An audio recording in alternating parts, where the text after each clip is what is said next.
Hi, I'm Ruben Navarrette. I'm here with my friend Arnold Torres. Welcome back to the Latino Paradox. Our question today, why don't you see more Latinos on television, on news shows, cable news shows, as commentators, analysts, and pundits? You see them as anchors and reporters oftentimes, but not in a role where they're giving their perspective on issues, even when the issues have to deal directly with Latinos. So, Arnold, what does it say about who we are? Here on the Latino Paradox, we always ask these three questions. Who are we? What do we want? And what are we doing wrong? So for the first one, in terms of who we are, what does it say about us as a community, this sort of brownout that influences what we watch on television? Well, there isn't a brownout in the Spanish language media. Spanish language media, we certainly are covered. People watch it, but that population is in fact dwindling. The number of people who watch Spanish language media. Yeah. On the other side, we're a population that's ignored. We're a population that is constantly stereotyped. We're a population that is having a great disservice done to it, as well as across the board to the society at large, when you do not properly explain who we are and what our perspectives are, because then people operate with stereotypes, whether it be a conservative hard one or a very liberal one. And that's a very problematic reality that we've been dealing with now for 30, 40, 50 years in this country. So I had to laugh when you said that there's no brownout on Spanish language television. Anyone who believes that has never seen a telenovela, where all the heroines, all the beautiful women have light skin, look like they came from Germany. Oh, that's true. Right? And all the dark-skinned people are the maids and servants. So clearly there's somewhat of a brownout on Spanish language television as well. But to your point about what this is and what this says about who we are, we're the number one consumers of media, social media, radio and television, podcasts, webcasts, and the like, Twitter and Facebook. We are very well represented there. There used to be a digital divide in the Latino community because we didn't have home computers, but that's been solved now because we all have devices. We all have laptops, tablets, we have our phones. So we are the number one consumers of media. We are also, though, to your point, there is no such thing as a Latino perspective on an issue. So we are a population with very diverse perspectives. If you got two comadres together and said, okay, let's talk about bilingual education, you'd get two different perspectives. On immigration, two different perspectives. On tax policy, on defense, on police, two different perspectives. We know that. We know that from being Latinos, that there is no one Latino perspective. And that doesn't mean that one of your comadre is somehow better representative of Latinos than the next person. So you get into a really dicey business when you try to put people on television to, quote, represent the Latino perspective, because that often fails.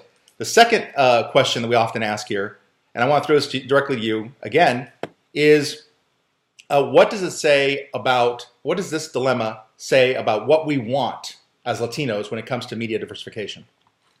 I think we want to be part of mainstream. We want to make sure that people are describing our experiences appropriately with the diversity that exists, that we're cognizant of that. And I think it's very, very important to have it be part of the overall discussion. We're such a large part of the population now.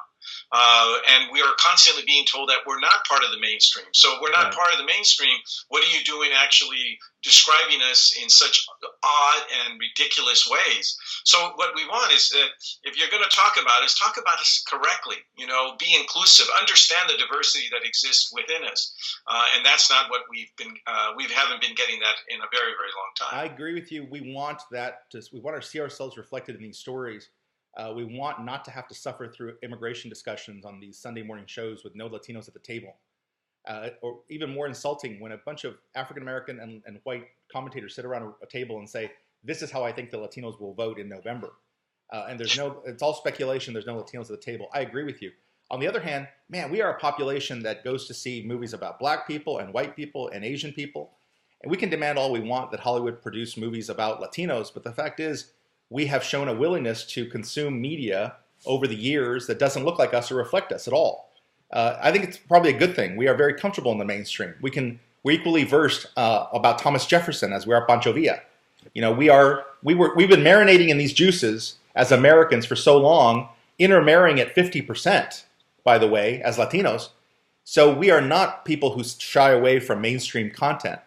Now the problem with that, and we'll get to this in the next segment in terms of what we're doing wrong. The problem with that is it does make it difficult to go back and demand that these media companies diversify their offerings when we've basically said that we'll eat whatever they put in front of us. So let me go to this last question now. Again, as we typically ask on the Paradox, what are we doing wrong? And I'll take this one to lead off, I think what we're doing wrong is we approach this issue of diversifying the airwaves the way we used to approach in the 60s, the idea of diversifying school boards or county commissions. We get a bunch of people outside a building, you protest with signs, and you demand that they hire more Latinos. That's not going to work at CNN or Fox or where I worked at the Dallas Morning News or wherever. It's not going to work because this is an arena where you've got to have the goods. And it's not the case that 54 million Latinos, just because they have mouths, should be on television.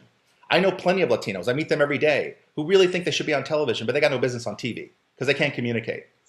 And they shouldn't be on TV, they shouldn't be on the radio, they shouldn't be giving speeches for money, and they all think they can do that. But self-confidence is not a substitute for ability. So if I were them, I think one of the things we're doing wrong is we're not doing our homework. We're not studying these mediums, and we're not respecting these mediums so we can get in from the inside and do good television. If you do good television, you'll be on television. Well, I don't think that that's the case, even if you do good television. I think what we're doing wrong is that we're not sitting down there and explaining to them the demographics. Latina should not just be on television because it's a Latino disproportionate issue. We should be on because we're such a large population of this nation. We comprise such a large part of it, and we have opinions, and we're such a big part of it. You're going to want to know what those opinions and perspectives are and what they're based on.